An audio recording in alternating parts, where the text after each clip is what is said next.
Where was last week's episode? But now we're back to create above and beyond better than ever. Today, we adventure, smelt, and organize a brand new storage system where minecarts will deliver things all across our base.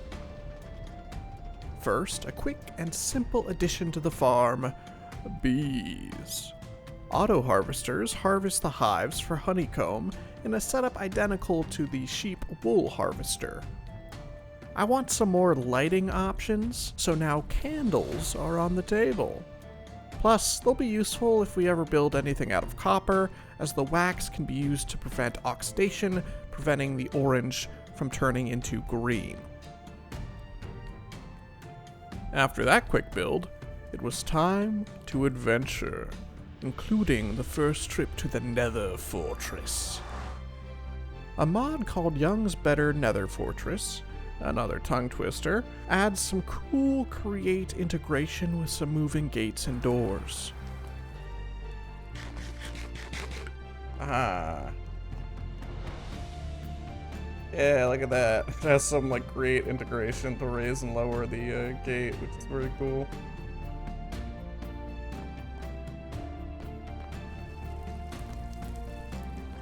Oh, that's cool. It's like a statue of the Wither.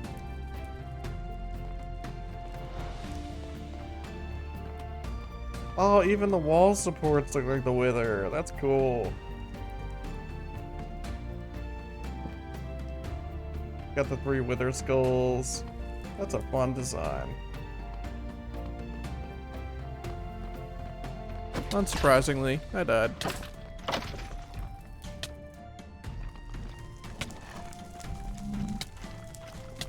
That's a bad idea.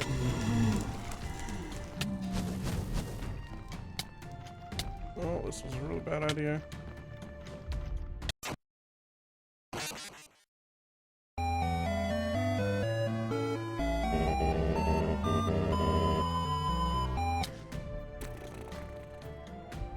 I'm done. I should have just got home. However, the loot wasn't great. The most important thing I found was the blaze spawner itself, as they can be used in a lot of very important create machines going into the future. Oh, was that a blaze spawner directly next to us the whole time? Yes, it is. Well, that's good for the future. Annoying to know. Adventuring wasn't done, however. I noticed while filming some of the time lapses of the andesite mine that just next to our home base is a trials chamber, so I decided to check out that as well.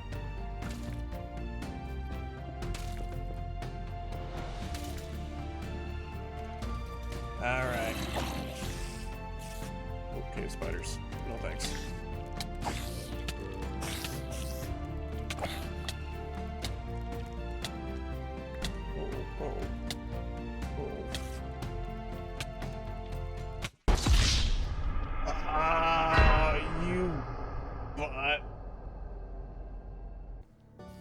The loot wasn't great here either. Later on, we might use some shenanigans to move these spawners up into a mob farm, but for now, both adventures were a little bit of a bust. All tuckered out from the adventures, it was time to get to work and build something new. I needed brass for a big idea, so before I could build something new, I had to build a different something new. A smeltery, using the same technology as the old tiny smelter in the house, but much bigger.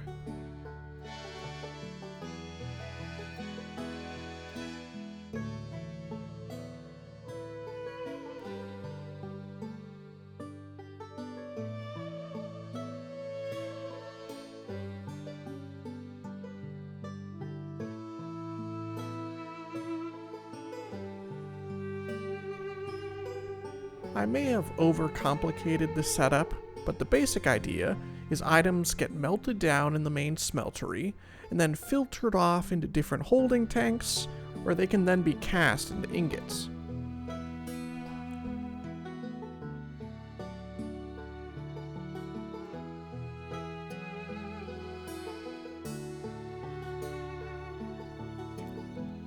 Liquid metal is important because I need it to make brass. By using a mixer to mix liquid copper and zinc, I could get brass, and then cast that out into ingots. In normal create progression, brass is a big deal, basically unlocking tier 2 technology.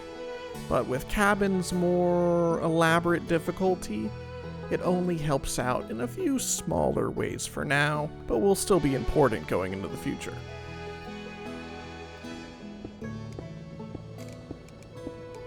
So the valve is really fun because it can limit if the liquid is flowing. So right now it's on red, so that means liquid's not gonna flow. It's gonna cap out at 1 bucket and then, be unable to make any more. And then if I let it go into the tank, then obviously it can go make more. So that is really cool. So we have copper coming in here, zinc coming in here, they're getting mixed together in here, and then coming out as brass here. Oh, I'm gonna die.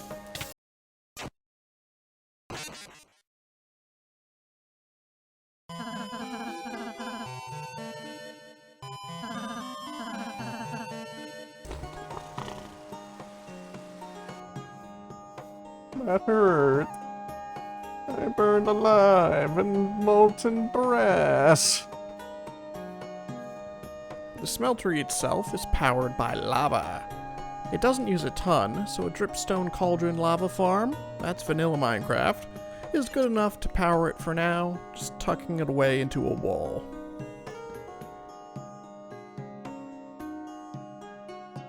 Alright, well it will be very slow, but it should work. On to a new project, using that new brass. A new storage room. Turns out a bunch of barrels on a wall wasn't quite doing the trick.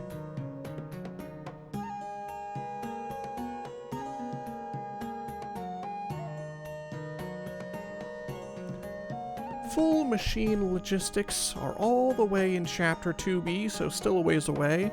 So I had an idea using a feature of Create's latest update. So these are hatches, and if you shift right click them, it just dumps your inventory in a chest. But the cool thing is you can add filters. So with our new brass filters, we can say that this one, for example, is going to take all natural items that aren't stone. So hopefully that's including sand and dirt and stuff like that. So if I shift right click this, it should have just deposited dirt. Deposited dirt. And then the barrels, they can take upgrades to contain a lot more items than a normal chest. So with these two items combined, I'm hoping that will solve our immediate painful problems. So for example, this hatch will only slurp up stuff from the create mod. And then this one I set up to only take ingots or iron blocks and stuff like that. I might make that one include gemstones too. So I can just sort of sweep my... the idea is like I can just sort of sweep across these hatches and they will just scoop up whatever I've filtered them to.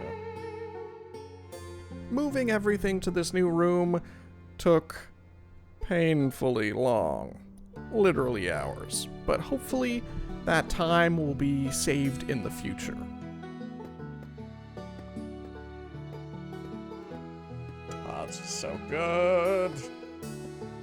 So hyped to not have to sort my inventory as much as I have been. Now we don't have to hunt around and spend a lot of time unloading our inventory to keep things organized. They also have some upgrades you can add on to them too, which is nice.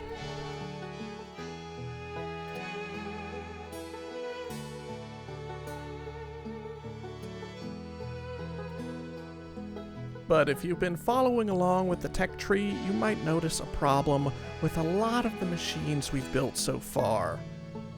No automatic inputs. So while the machines process items manually, they're still very dependent on me actually bringing the inputs over to them manually. So let's change that. With actual logistics still behind Chapter 2B, it's minecart time.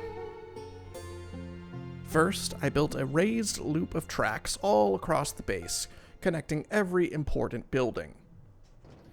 Now, full disclosure, if you're trying to be efficient, this is not the way to go. Then, using the More Minecarts mod, I built side paths for specific color-coded carts.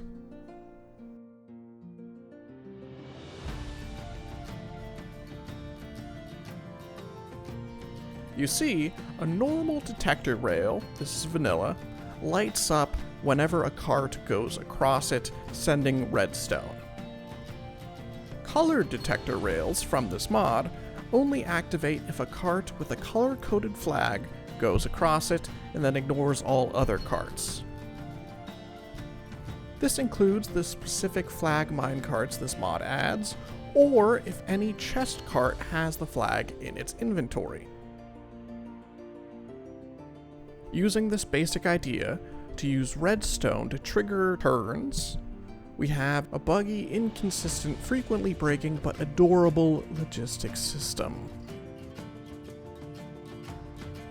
Inputs get sent from the wood farm, the mine shaft, and the kelp farm to the workshop.